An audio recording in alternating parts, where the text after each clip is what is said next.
डीक का जल महल जो आज भी पानी पे तैरता है। कैसे? आज भी यहाँ है 300 साल पुराना एक ऐसा गीजर जो बिना इलेक्ट्रिसिटी के चलता था। कैसे? और जाट राजाओं की मुगलों के खिलाफ ऐसी ठनकी कि दिल्ली के लाल किले से और आगरा के लाल किले से बिल्डिंग की बिल्डिंग उठा लाए और उनको एज इट इज यहाँ बना दिया। कैसे?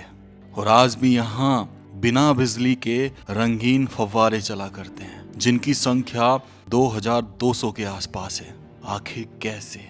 ये कैसी तकनीक थी जिनसे ब्रिटिश भी कई बार हार गए। मुगलों की तो बात छोड़ो, ऐसी तकनीकों के साथ इस महल को बनाया गया और इसके आगे किले को। तो चलिए जानते हैं इस डीक के जल महल के राज को और रहस्यों को। आखिर कैसे पॉसिबल हुआ ये। राम राम सा सभी को। खंबा गणिसा राजस्थान, मेरा देश मेरा भारत। दोस्तों, इस वक्त मैं हूँ डीक में जो भरतपुर जिले में पड़ता है और ये डीक के जल महल का प्रवेश द्वार जिसे सिंह द्वार बोला जाता है। यहाँ से प्रवेश करते ही आपको सबसे पहले जो चीज दिखाई देगी वो है गोपाल सागर। गोपाल सागर के ऊपर ये महल बना हुआ है। दूसरी तरफ है रूप सागर, दोनों आपस में कनेक्ट हैं।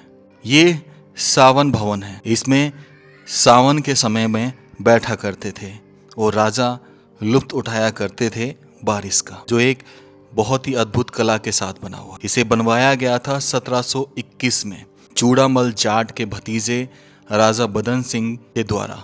फिर इसको कमान संभाली राजा सूरजमल जाट ने। इससे थोड़ा सा आगे चलते ही हमें दिखाई देता है गोपाल भवन और गोपाल भवन के कॉर्नर में लगा हुआ है 1929 का एक ऐसा गीजर जो बिना इलेक्ट्रिसिटी के चलता था। इस गीजर में लकड़ियां जला के पानी गर्म किया जाता था। भाप जो है वो इस पाइप के जरिए बाहर निकल जाती थी और पानी जो है स्नान घर में पहुंच जाया करता था। ये है गोपाल भवन जिसमें राजा लोग निवास किया करते थे। इसके अंदर बेशकीमती चीजें जो राजा महाराजा यूज किया करते थे, कुछ तो 300 से ज्यादा साल पुरानी है। इस गोपाल भवन की खास बात यह है कि जब इसे आप बीच में से देखेंगे तो ये एक मंजिल नजर आता है। जब इसके दोनों साइड देखेंगे लेफ्ट और राइट तो ये 2 मंजिल नजर आता है और जब आप इसे पीछे की साइड से देखेंगे तो ये 4 मंजिल नजर आता है। इस तरीके से बनाया गया था इसे। इसके पीछे की एक मंजिल तो हमेशा पानी में डूबी रहती है और उसका कारण है कि ये सैंडस्टोन पत्थर से बना है। इसमें जितना पानी जाता रहेगा ये उतना ही जीवित रहेगा और खंडित होने से बचेगा।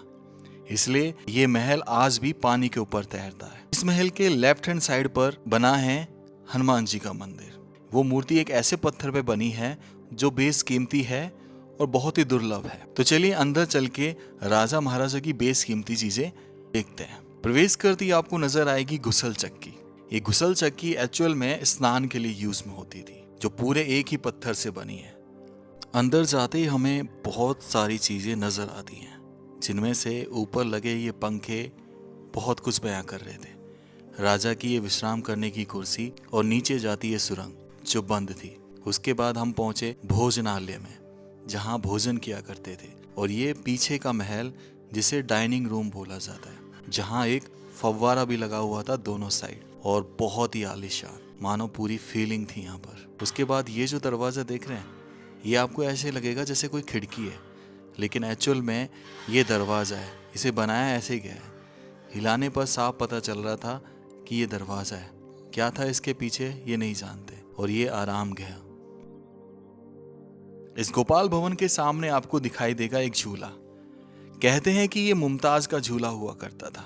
जब यहाँ के राजा जवाहर सिंह सूरजमल के पुत्र ने लाल किले दिल्ली पर हमला किया 1765 में, तब वहां से इस झूले को जीत कर लेके आए थे।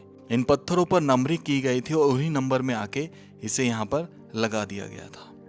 इस पर जो लिखा है वो अरबी भाषा में लिखा है 1630 और 1631 बिना किसी राजा के नाम के। ऐसा कहा जाता है कि मुमताज को ये झूला विदेश से गिफ्ट मिला था, जो एक बेजोड़ नजर आता है। कहाँ गई ये कलाकृति, कहाँ गए इनमें रहने वाले और झूलने वाले। गोपाल भवन की बाईं तरफ वाली बिल्डिंग में नीचे की तरफ बना हुआ है हनुमान जी का मंदिर। यह हनुमान जी का मंदिर बहुत विशेष है क्योंकि इसको बनाया गया है बेशकीमती और दुर्लभ हकीक के पत्थर पर। यह एक पूरा चट्टान का टुकड़ा था, उस पे हनुमान जी की मूर्ति उकेरी गई और फिर प्राण प्रतिष्ठा हुई। इन पर आज भी चोला नहीं चढ़ाया जाता। इत्र और चमेली का चोला चढ़ाया जाता है। ये बिल्कुल हरे रंग जैसे दिखाई देते हैं और बिल्कुल विचित्र। इस मंदिर से निकलने के बाद हम थोड़ा सा आगे चलते हैं गोपाल सागर वाली लाइन में, जहां हमें दिखाई देगा भादो भवन। ये भादो भवन, भादो में अक्सर राजा लोग यहाँ बैठा करते थे और मौसम आनंद का लुत्फ उठाया करते थे, तो इस हिसाब से इन भवनों के नाम रख दिए गए। ये भी पानी में डूबा हुआ है। इस भादो भवन से आगे चलते हैं तो इसमें एक विचित्र बिल्डिंग दिखाई देती है, जिसको अभी तो सूरज भवन बोला जाता है, और संगमरमर की बनी हुई। लेकिन कहा जाता है कि 1765 में लाल किले पर जवाहर सिंह ने हमला किया, वहां से मुमताज का झूला लेके आए, और 1768 में आगरा के लाल किले पर हमला किया, वहां से इस चीज को लेके आए।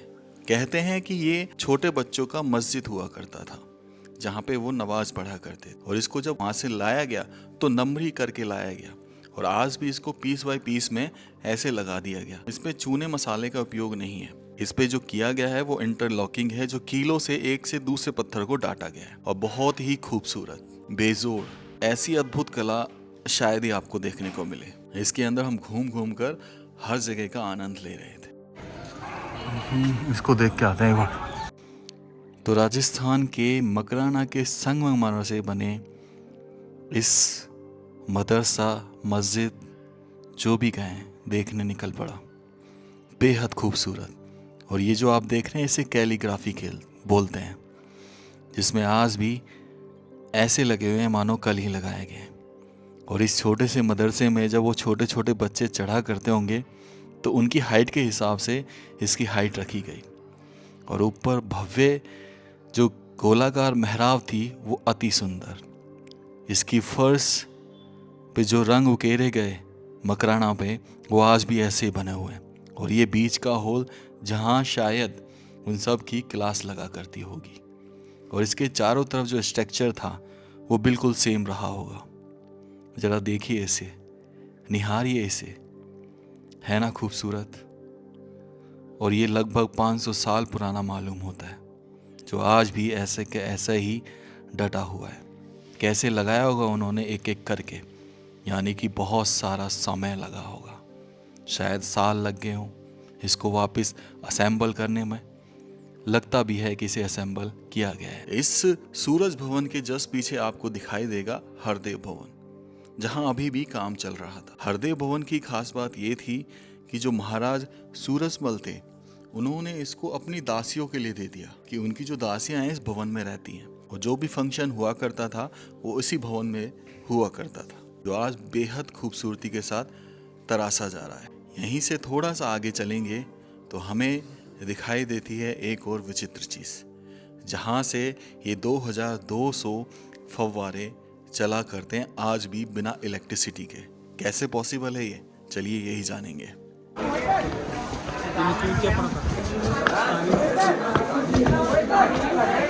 ये जो भवन देख रहे हैं आप, शुरू से लेकर लास्ट तक, ऊपर एक ओपन वाटर टैंक है जिसमें पानी इन फव्वारों के लिए भरा जाता है। प्राचीन समय में इस वाटर टैंक के चारों कोनों में 4 कुएं, 2 गोपाल सागर से कनेक्ट है और 2 रूप सागर से, और स्लाइडिंग सिस्टम से ऊपर जाने का रास्ता है। तो प्राचीन समय में बैलों से या घोड़ों से पानी भरा जाता था इस वाटर टैंक में। तकरीबन 1.5 महीने के अंदर इसमें पानी भरा जाता, जिससे फव्वारे चलाए जाते थे। अब कलरफुल फव्वारे कैसे चलते हैं आज भी, उसका राज भी आज इसी वाटर टैंक में जुड़ा हुआ है। और आज भी साल में 2 बार, अगस्त में और फरवरी में, ये पानी कलरफुल फव्वारे चला करते हैं। आज प्रेजेंट में सिर्फ 6 से 7 दिन में ये पानी भर जाता है। पानी भरने के बाद रंग बिरंगी पोटलियां बनाई जाती हैं, और इसमें 15 से 16 लोगों को स्विमिंग के लिए उतारा जाता है, जिनके हाथ में रंग बिरंगी पोटलियां होती हैं। अब मानो कि गोपाल सागर भवन के सामने जो फव्वारे हैं वो चलाने हैं, और उसका नंबर यहाँ पर 30 है। कैसे कलर के चलाने हैं? ग्रीन कलर के। तो ग्रीन कलर की पोटली उस लॉक को खोलती थी 30 नंबर के, और उसमें ग्रीन कलर की पोटली मत्ती जाती थी, जिससे वो कलर जो है ग्रीन कलर का चला करता है। इसी तरीके से सारे फव्वारे कलरफुल चला करते हैं। और आज भी, है ना गजब की चीज़।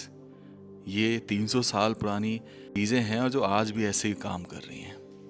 ये वाटर टैंक बना हुआ है इस किशन भवन के ऊपर और बेहद चौड़ाई तक।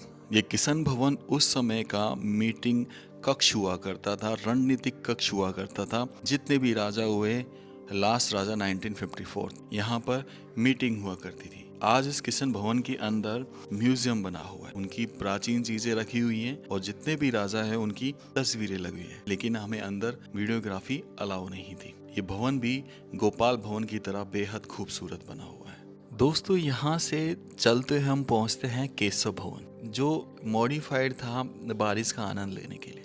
इस भवन में 350 फव्वारे लगाए गए और आज भी लगे हुए हैं। इसके जो खंभे हैं उनके अंदर अष्ट धातु की पाइपलाइन डली हुई है और ऊपर जो है अष्ट धातु की बहुत सारी बॉलें डाली गई है और उसको पानी से भरा जाता था। जब पानी से भरा जाता था तो ये फव्वारे चलाए जाते थे, तो ऊपर जो बॉल थी वो टकराया करती थी। टकराने के बाद उनमें आवाज ऐसे आती थी मानो बादल गरज रहे हों और पानी बरस रहा हो। इस बारादरी में चारों तरफ पानी की एक लेयर बन जाती थी और अंदर राजा साहब किसके साथ हैं ये पता नहीं चलता था। तो ये है वो केशव भवन, और इसी केशव भवन के पीछे की तरफ आकर आप देखेंगे तो रूप सागर है, जिसकी गहराई लगभग 35 से 40 फीट है। और इसी केशव भवन के सामने हमें दिखाई देता है एक शीश महल।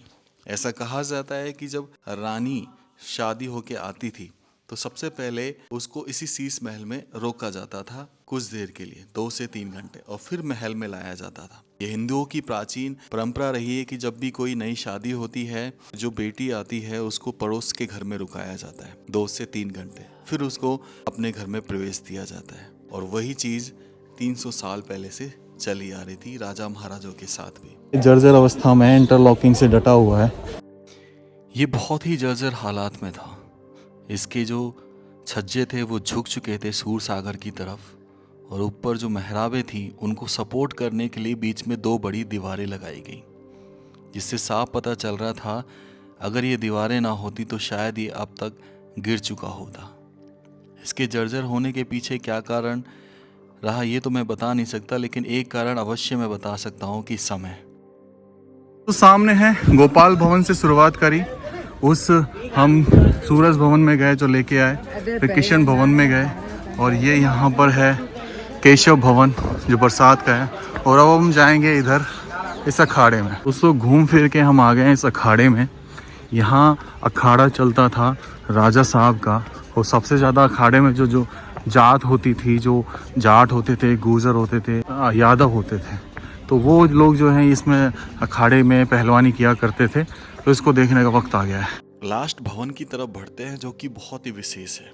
इसे नंद भवन नाम रखा गया। दरअसल ये अखाड़ा है, 300 साल पुराना अखाड़ा, और आज भी जो इसमें मिट्टी है वो 300 साल पुरानी है, जिसमें राजा और उनके कुछ सहपाठी रेसलिंग किया करते। यहीं से पहलवान भी तैयार हुआ कर और उनके सिपाही भी।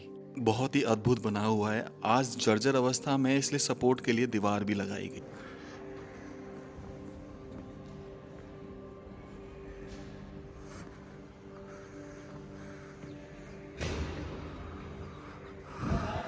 इसी नंद भवन के सामने एक स्विमिंग पूल बना हुआ है। जब पहलवानी कर लेते थे तो मिट्टी साफ करने के लिए स्विमिंग पूल में तैरा करते थे। बेहद गजब, बेहद सुंदर। यहाँ पर आकर ये डीग का महल खत्म हो जाता है और हम वापस एग्जिट हो जाते हैं। तो आपको कैसा लगा ये महल जरूर बताना, जिसे डीग का जल महल कहा जाता है। राम राम सा सभी को। खंबा गणिसा राजस्थान, मेरा देश मेरा भारत। ये देख भूल भुलैया, ऐसे ही भूल भुलैया वहाँ पड़ा लोर में, सेम ऐसे ही 7 ताड़ा सात ताला कुछ ना है।